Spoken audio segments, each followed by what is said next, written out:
Sling haqida eng top beriladigan 5 ta savol. Yaqinda men birinchi marta ona bo'ldim va qo'llarim bo'sh bo'lishini xohladim. Shunda tushundimki, eng yaxshi yechimlardan biri bu sling bo'ladi. Lekin men slinglar haqida ma'lumot o'rganishni boshlaganimda, slinglar haqida juda ko'p afsonalar borligini angladim. Bugun bizda sling maslahatchisi Svetlanaga eng top beriladigan 5 ta savollarni berish uchun ajoyib imkoniyat bor. Xo'sh, Svetlana, aytingchi, siz necha yoshdan boshlab bolani slingda ko'tara olasiz?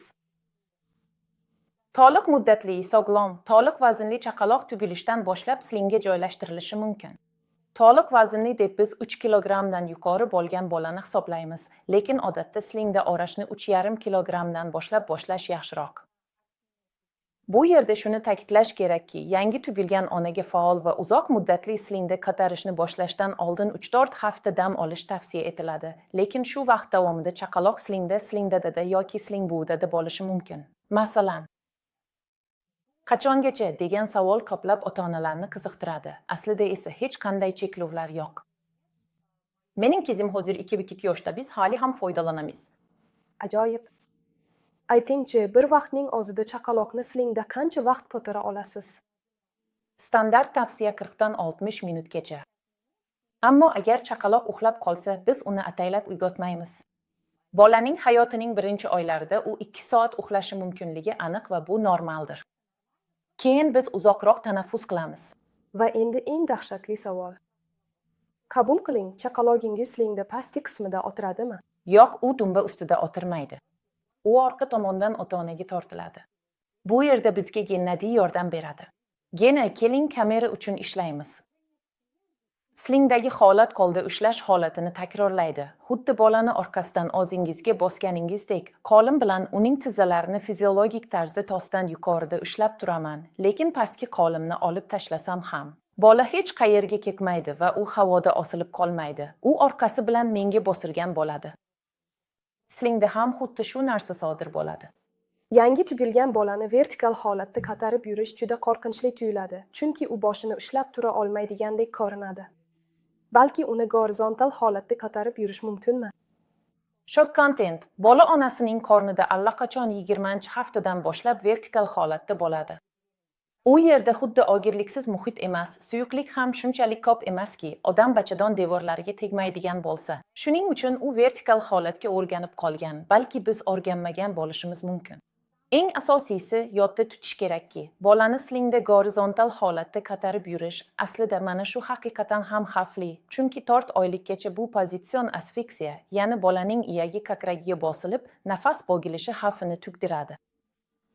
Svetlana, menga tuyulyapti, bolamni slingda ko'tarib yurganimda u atrofdagi dunyoni ko'rishni xohlayapti, meni emas. Aytingchi, uni dunyoga qaragan holda o'tkazish mumkinmi yoki bu mumkin emasmi? Avvalo shuni aytish kerakki, dunyoga qaragan holda o'tirish bolalar uchun har qanday yoshda ham fiziologik emas.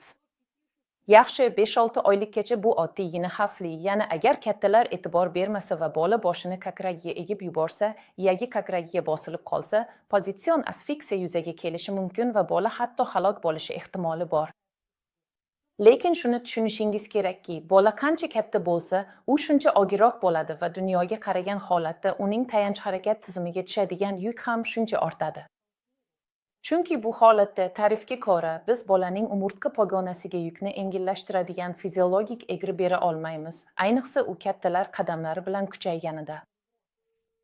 Shunday qilib, mening chaqalogim atrofdagi dunyoga qarashni xohlaydi. Bu ota-onalarning juda keng tarqalgan iltimosidir va men buni 2-3 oylik chaqaloqlarning ota-onalaridan eshitaman. Lekin bu yerda tushunish muhimki, 2-3 oylikda bolaning ko'rish masofasi 20 sm atrofida bo'ladi. Ya'ni hatto siz uni dunyoga yuzlanib olib chiqsangiz ham, u faqat xira tasvirni ko'radi. Dunyoga yuzlanib olib yurishga fiziologik alternativalar mavjud.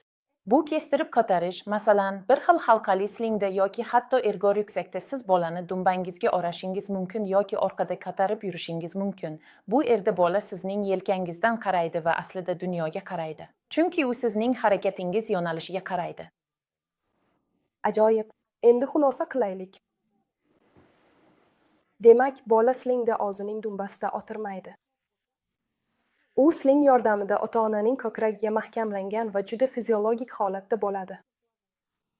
Va hech narsa uning dumbasi va umurtqasiga bosim qilmaydi.